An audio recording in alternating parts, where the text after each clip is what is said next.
गोरखपुर में आयोजित सामूहिक विवाह कार्यक्रम में उत्तर प्रदेश के मुख्यमंत्री योगी आदित्यनाथ ने शिरकत की। इस अवसर पर उन्होंने अनेक जोड़ों को आशीर्वाद दिया और प्रदेश सरकार की ओर से चलाई जा रही योजनाओं के महत्व को रेखांकित किया। यह आयोजन प्रदेश के सामाजिक समरसता और महिलाओं की सशक्तिकरण की दिशा में एक महत्वपूर्ण कदम माना जा रहा है। कार्यक्रम में मुख्यमंत्री ने कहा कि सामूहिक विवाह न केवल आर्थिक दृष्टिकोण से लाभकारी है, बल्कि यह समाज में एकता और समानता को बढ़ावा देने का भी एक माध्यम है। उन्होंने इस पहल को सामाजिक ताने बाने को मजबूत करने और परिवारों को आर्थिक सहायता प्रदान करने के उद्देश्य से एक महत्वपूर्ण प्रयास बताया। कार्यक्रम में 1200 से अधिक जोड़ों का विवाह संपन्न हुआ, जिसमें विभिन्न धर्मों और जातियों के जोड़े शामिल थे। मुख्यमंत्री ने अपने संबोधन में कहा कि प्रदेश सरकार गरीब परिवारों की मदद के लिए प्रतिबद्ध है। उन्होंने इस बात पर जोर दिया कि सरकार द्वारा शुरू की गई सामूहिक विवाह योजना के तहत गरीब परिवारों को न केवल आर्थिक सहायता प्रदान की जाती है, बल्कि समाज में उनकी गरिमा को भी बनाए रखा जाता है। उन्होंने कहा कि इस तरह के आयोजनों से समाज में सामाजिक बंधुत्व और सौहार्द का संदेश भी जाता है। कार्यक्रम में उन्होंने ये भी बताया कि विवाह के दौरान सरकार की ओर से प्रत्येक जोड़े को 51,000 रुपए की आर्थिक सहायता प्रदान की गई है। ये सहायता विवाह समारोह की तैयारियों और नई जिंदगी शुरू करने में सहायक होती है। उन्होंने कहा कि सरकार की यह योजना न केवल परिवारों को राहत देती है, बल्कि उनकी आर्थिक स्थिति को बेहतर बनाने में भी मदद करती है। मुख्यमंत्री ने कार्यक्रम में उपस्थित लोगों को संबोधित करते हुए कहा कि प्रदेश सरकार ने महिलाओं और बेटियों के लिए अनेक कल्याणकारी योजनाएं शुरू की हैं। उन्होंने मुख्यमंत्री सामूहिक विवाह योजना को महिलाओं को सशक्त बनाने का एक महत्वपूर्ण कदम बताया। साथ ही उन्होंने इस बात पर भी जोर दिया कि महिलाओं की शिक्षा और स्वास्थ्य को बढ़ावा देने के लिए सरकार लगातार कार्य कर रही है। इस मौके पर मुख्यमंत्री ने समाज के सभी वर्गों से आह्वान किया कि वे इस तरह के सामाजिक आयोजनों में भाग लें और जरूरतमंद परिवारों की मदद करें। उन्होंने कहा कि समाज की समृद्धि तभी संभव है जब सभी वर्ग मिलकर कार्य करें और एक दूसरे का सहयोग करें।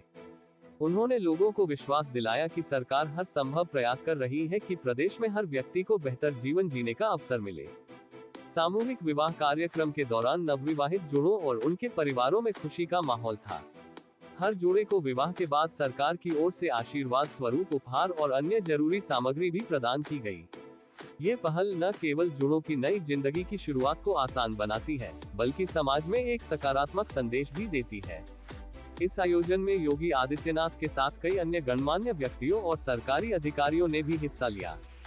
सभी ने इस पहल की सराहना की और इसे समाज में सकारात्मक बदलाव लाने वाला कदम बताया। उन्होंने कहा कि इस तरह के आयोजन प्रदेश के हर जिले में किए जाने चाहिए ताकि अधिक से अधिक जरूरतमंद परिवारों को लाभ मिल सके। गोरखपुर में आयोजित यह सामूहिक विवाह कार्यक्रम न केवल उन जोड़ों के लिए खास था जिन्होंने विवाह किया, बल्कि उन परिवारों के लिए भी एक महत्वपूर्ण अवसर था जिन्हें समाज और सरकार से आर्थिक और नैतिक समर्थन मिला। इस पहल ने ये संदेश दिया कि सरकार और समाज मिलकर जरूरतमंदों के जीवन को बेहतर बनाने की दिशा में सार्थक कदम उठा सकते हैं। कार्यक्रम के समापन पर मुख्यमंत्री ने सभी नवविवाहित जोड़ों को शुभकामनाएं दी और उनकी सुखी और सफल वैवाहिक जीवन की कामना की। उन्होंने कहा कि इस तरह के आयोजन प्रदेश में सामाजिक न्याय और समानता की दिशा में एक महत्वपूर्ण कदम है और प्रदेश सरकार इस दिशा में अपने प्रयास जारी रखेगी। हमारे लिए यह आयोजन इसलिए भी महत्वपूर्ण है कि यह आयोजन एक तो सामाजिक समता का प्रतीक है।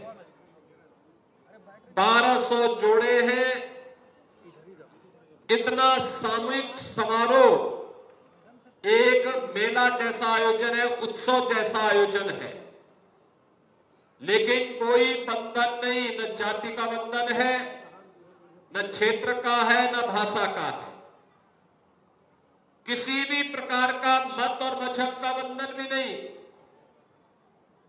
हिंदू सनातन धर्म की परंपरा या आर्य समाज की पद्धति के अनुसार वैवाहिक कार्यक्रम में जुड़ रहे हैं। मुस्लिम अपने मजहब के अनुसार उन कार्यक्रमों के साथ जुड़ रहे हैं। अन्य मतावलंबी भी अपने अपने मत और अपने अपने इच्छा के अनुसार इस पावन आयोजन के साथ सहभागी बन रहे हैं। दूसरा, समाज का एक जो बहुत बड़ी विकृति है दहेज प्रथा, उस पर भी ये प्रहार है। याद रखना, दहेज के कारण बहुत बार बहुत सारी कन्याएं वैवाहिक बंधन से नहीं जुड़ पाती है, और सरकार ने इसलिए निर्णय लिया कि हम समाज की उन सभी कुरीतियों के खिलाफ लड़ेंगे, चाहे वह बाल विवाह हो, चाहे वह छुआछूत और अस्पृश्यता के खिलाफ अभियान हो, चाहे वह दहेज प्रथा हो। इन सब के खिलाफ यह एक लड़ाई होगी। और मुझे बताते हुए प्रसन्नता है कि हम लोगों ने इस सत्र के पहले तक 3,84,000 9 दंपतियों को पिछले 7 वर्ष के अंदर मुख्यमंत्री सामूहिक विवाह योजना के साथ जोड़ने में सफलता प्राप्त की। और जब ये सत्र संपन्न होगा तो ये मान करके चलिए कि यह संख्या 4 लाख की संख्या पूरी कर चुकी है। 4 लाख 9 दंपति वैवाहिक बंधन के कार्यक्रम के साथ जुड़ चुके होंगे। यानी ये मान करके चलिए कि 4 लाख विवाह ऐसे हैं जिन्होंने दहेज नहीं लिया है, दहेज नहीं दिया है, बल्कि समाज के सामने एक आदर्श प्रस्तुत किया है कि नहीं, हम किसी भी सामाजिक उस विकृति के खिलाफ लड़ेंगे जो समाज में किसी भी प्रकार की विसंगति को जन्म देता हो। और मैं धन्यवाद दूंगा और अभिनंदन भी करूंगा इन सभी युवा दंपतियों को जिन्होंने यह साहसिक कदम उठाया कि नहीं, मुख्यमंत्री सामूहिक विवाह की योजना के साथ जुड़ेंगे। उनके मां बाप जुड़े, वे स्वयं जुड़ रहे हैं और आज एक कार्यक्रम यहां पे संपन्न हो रहा है। बहनों और भाइयों, एक तरफ दहेज की प्रथा पर प्रहार है और दूसरी तरफ यह भी प्रयास कि एक साथ मिलकर के इस उत्सव का हिस्सा बन जाए।